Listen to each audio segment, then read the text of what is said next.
Halo, jumpa lagi bersama saya. Ini adalah video tugas ketiga dari mata kuliah pemrograman berbasis perangkat bergerak. Di tugas kali ini dilakukan pembuatan dan menautkan aplikasi ke API untuk memperlihatkan konten di API.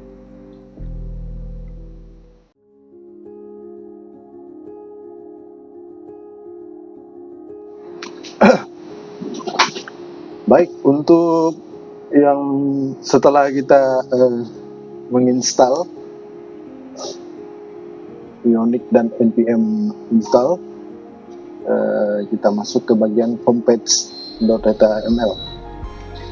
Di bagian ini, pada bagian ion header, jadi ion header ini merupakan area paling atas pada aplikasi. Jadi ion toolbar digunakan untuk memperlihatkan bilah navigasi ya, navibar. Di sini warna yang digunakan adalah primary. Untuk Ionic warna primary adalah biru. Kemudian ion title di sini memberikan judul halaman. Di sini adalah crypto prices. Selanjutnya ion button. Ion button merupakan tombol refresh yang memiliki slot N di sebelah kanan. Jadi klik tombol akan menjalankan fungsi load data. Fungsi ini load data. Kemudian tombol ini akan berisi icon refresh on outline. Kemudian untuk menu pull to press, jadi ini pull to press ini berfungsi untuk memungkinkan pengguna menarik layar ke bawah untuk merefresh halaman. Jadi event ion refresh itu berguna untuk memanggil fungsi do refresh. Jadi berfungsi untuk membuat refresher menempel di atas konten. Kemudian daftar koin. Nah, ion list ini digunakan untuk menampilkan daftar koin, jadi ng4 let coin or coins. Ini melakukan loop array koin dari TypeScript ya. Setiap item ini menampilkan rank koin,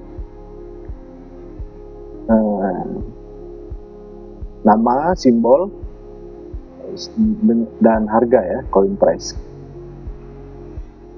Kemudian infinite scroll. Nah, jadi ion infinite scroll ini berfungsi untuk memuat data tambahan saat pengguna melakukan scroll sampai ke bawah. Jadi begitu menu di scroll ke bawah akan muncul data tambahan. Dia melewati load more ini. Selanjutnya footer. Untuk footer ini berfungsi untuk menampilkan informasi di bawah ya. Jadi di sini informasinya tugas praktikum SIM 4401 tugas 3. Dia akan muncul di bawah. Dan untuk header tambahan, jadi header tambahan ini condense mode ini biasanya muncul saat user scroll ke atas menggunakan efek collapse. Jadi di scroll ke bawah ada efek collapse yang biasa dipakai di layout yang konten dengan mode iOS ya, iOS untuk Apple.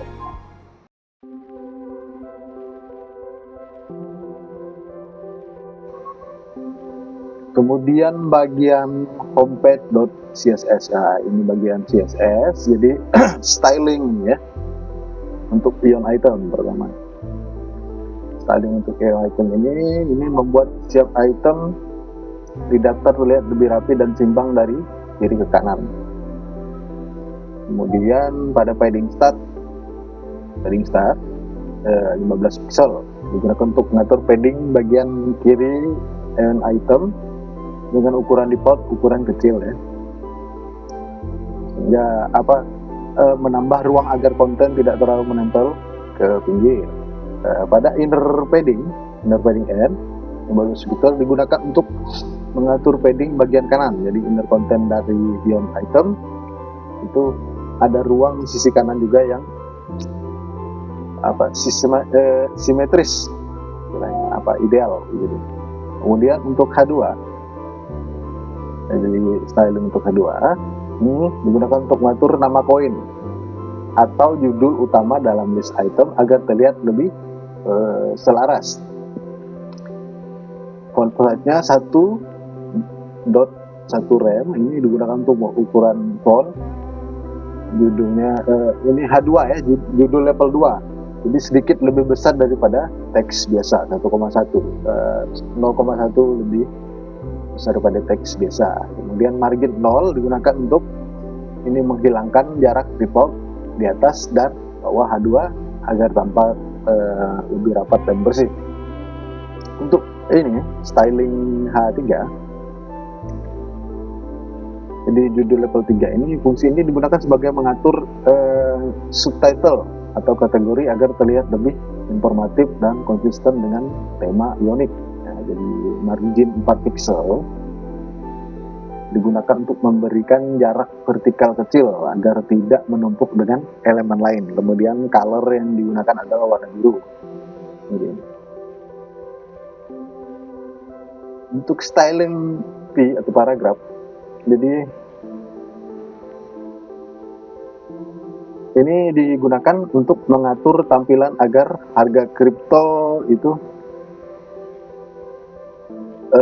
ukuran fontnya sedikit lebih besar dari ukuran teks normal. Kemudian ini bold, teks yang tebal, kemudian warnanya hijau.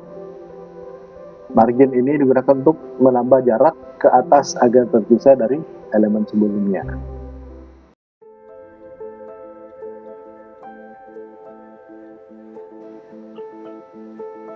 Kemudian bagian homepage.ps. Homepage.ps. Jadi bagian ini pertama import. Nah ini untuk mengimpor fitur-fitur penting seperti komponen. Ini untuk membuat komponen Angular dan Life Cycle Hook. Kemudian untuk HTTP client ini untuk melakukan request ke API. Loading controller ini untuk menampilkan loading, dan toast controller ini untuk menampilkan toast notification atau pesan error. Ini import. Nah, jadi komponen-komponen yang akan dipakai pada file HTML itu diimpor agar dapat digunakan. Jadi ini adalah komponen-komponen yang akan digunakan di HTML. Selanjutnya import common module dan interface coin. Jadi common module diperlukan agar fungsi Angular dasar seperti ng-for dan ng-if bisa digunakan pada HTML. Jadi interface coin ini digunakan untuk menentukan struktur data kripto yang akan dipakai dalam aplikasi. Jadi ada rank dalam number, name dalam string, symbol string, dan harga dalam. Selanjutnya ini komponen. Ini adalah dekorator komponen. Jadi komponen ini berisi konfigurasi komponen Ionic ya. Selector ini berisi nama tag HTML yang mewakili komponen-komponennya. Kemudian template URL ini berisi tampilan HTML, tampilan komponen HTML. Kemudian style URL ini berisi file CSS yang kita gunakan, jadi complex.css ini tadi. Selanjutnya import ini berisi komponen-komponen standalone yang boleh dipakai dalam HTML. Selanjutnya ini class. Jadi class homepage ini berisi properti seperti altcoin, hal ini untuk memuat semua data dari API. Kalau koin ini untuk menunjukkan hanya data yang tampil per halaman. Jadi page berisi indeks dan per page itu berisi jumlah data halaman, dalam hal ini 50 data. Selanjutnya constructor dan dependency injection. Jadi bagian ini berfungsi untuk menyiapkan objek penting berupa HTTP yang digunakan untuk request API, kemudian loading control digunakan untuk menampilkan loading, kemudian toast control ini digunakan untuk menampilkan pesan error. Kemudian ng on init atau ini load data pertama kali. Jadi saat pertama kali halaman dibuka, ini aplikasi akan memanggil load data, kemudian untuk mengambil data kripto.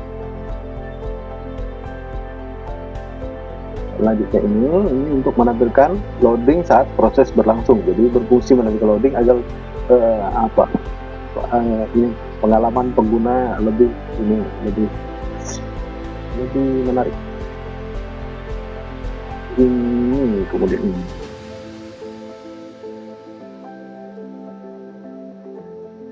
Nah, ini perintah ini digunakan untuk melakukan request API ke CoinLore.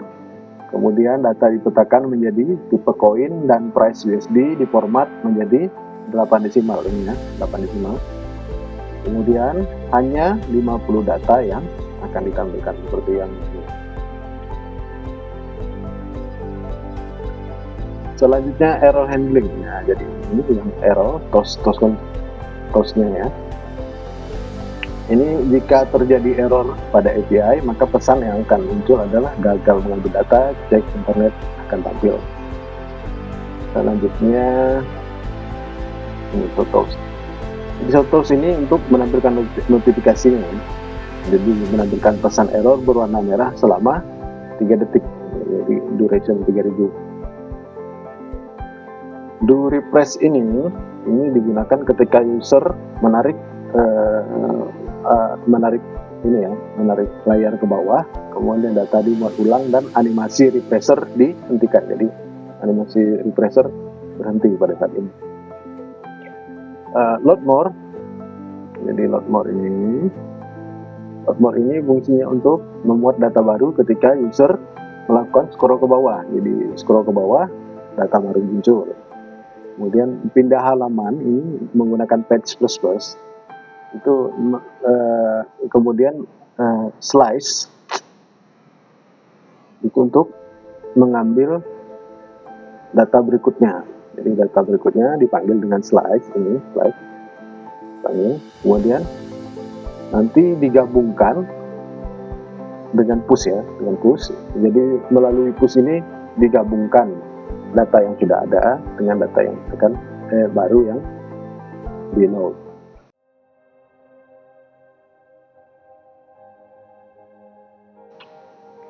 Selanjutnya kita masuk ke bagian app routing module. Jadi pada bagian import dan komponen ini, komponen sederhana. Jadi komponen didefinisikan langsung di file ini dan tidak terpisah seperti Unix biasanya. Jadi Unix kadang-kadang dipisah, jadi ini digabung. Jadi homepage komponen ini digunakan untuk menampilkan HTML dalam bentuk sederhana. Kemudian ini adalah deklarasi modul file atau homepage modul.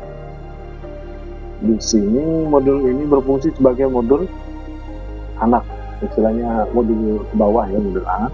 Ini untuk menampilkan homepage komponen ini menggunakan fitur Angular dasar command modul.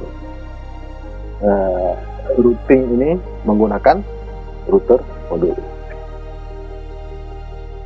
Selanjutnya ini bagian ini ada routing utama aplikasi. Jadi jika URL kosong, maka dia akan redirect ke home. Ini. Selanjutnya ini adalah modul routing utama. Jadi modul routing utama ini router modul for routing. Nah, ini router for root digunakan untuk menaktifkan routing pada level aplikasi. Jadi setelah halaman pertama dimuat, semua modul lain akan di preload mempercepat navigasi dengan menggunakan preloading strategi. Dan jadi sehingga agar bisa digunakan oleh modul lainnya. Tujuannya itu.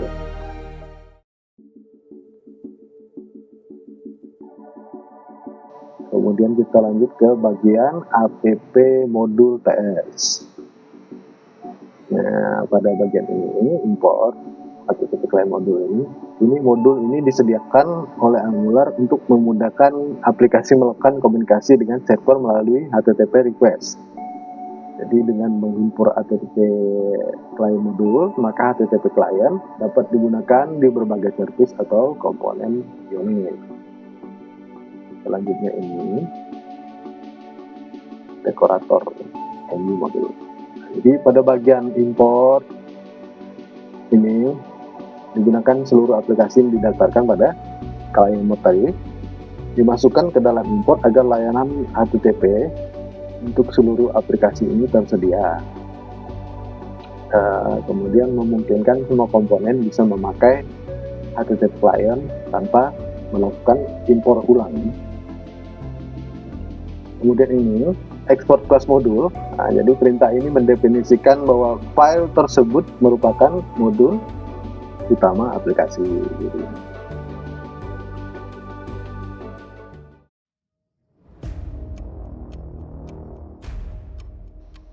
Kemudian kita lanjut ke bagian app-root.ts.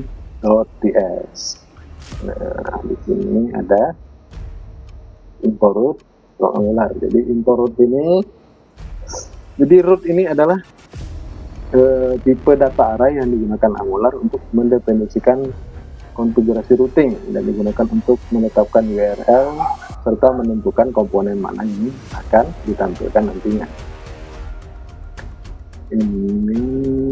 Ini adalah deklarasi konfigurasi routing. Jadi ini array ini berisi daftar objek root. Setiap objek itu mewakili aturan routingnya ya. Kemudian ini root, ini rootnya. Supaya aplikasi itu memiliki halaman default ya. Jadi ada halaman asalnya.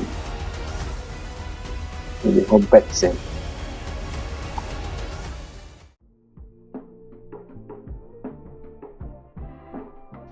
Kemudian kita lanjut ke bagian main.ts. Main.ts ini jadi pertama ini ada Bootstrap application. Jadi Bootstrap ini digunakan untuk memulai Bootstrap ya, istilahnya awal. Jadi aplikasi Angular ini menggunakan app modul untuk Bootstrap ini. Kemudian app komponen ini. Nah, jadi ini komponen ini adalah komponen root aplikasi yang menjadi titik awal user interface. Jadi UI titik awalnya di ini.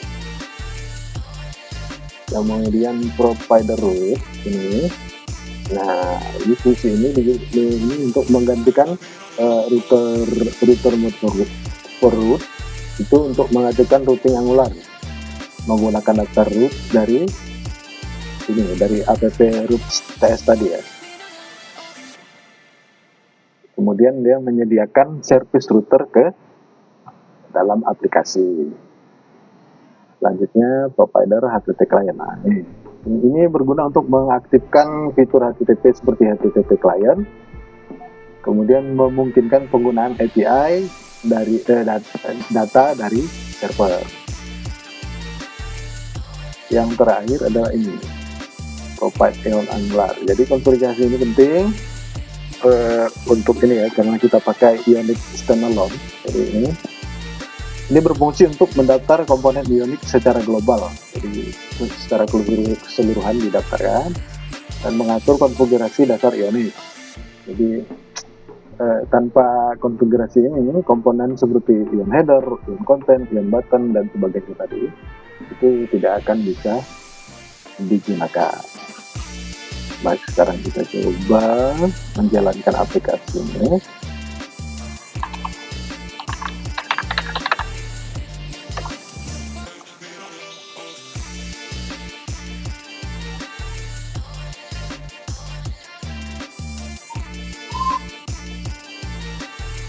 Nah, ini sudah ada. Kemudian scroll, dia loading lagi. Ada 50 data. Kita import dalam bentuk mobile. Nah, ini. Jadi kita scroll.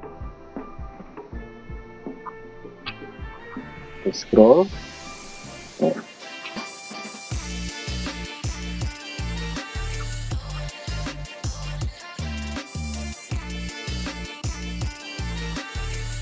Akan loading, scroll ke bawah loading. Nah, ini data-datanya muncul. Baik, demikian video kali ini, semoga bermanfaat dan terima kasih.